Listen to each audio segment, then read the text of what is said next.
तारी आपको बता दें कि इंडिगो के विमान में तकनीकी खराबी, दिल्ली से लेह जा रही फ्लाइट रास्ते से ही लौटी है। तकनीकी खराबी की वजह से वापस लौटी है फ्लाइट में क्रू मेंबर समेत कुल 180 लोग सवार थे।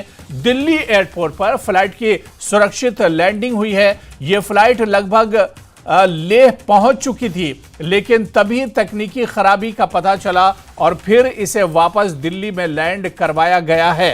तो एक और जहाज की समस्या से जुड़ी हुई खबर आपको बता दें कि इंडिगो के विमान में तकनीकी खराबी की खबर है। दिल्ली से लेह जा रही फ्लाइट रास्ते से ही लौटी है। तकनीकी खराबी की वजह से वापस लौटी है ये फ्लाइट में क्रू मेंबर समेत कुल 180 लोग सवार थे।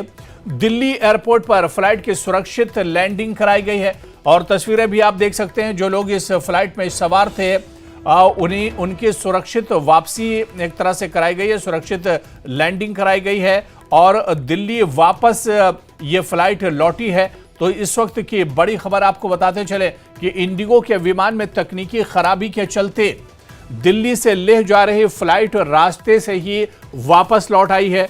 तकनीकी खराबी बताई जाती है और जिसके चलते ये फ्लाइट वापस दिल्ली आई है। और अच्छी बात यह है कि सभी लोग फ्लाइट से सुरक्षित लैंड किया है और सभी लोग फ्लाइट के बाहर आ गए हैं।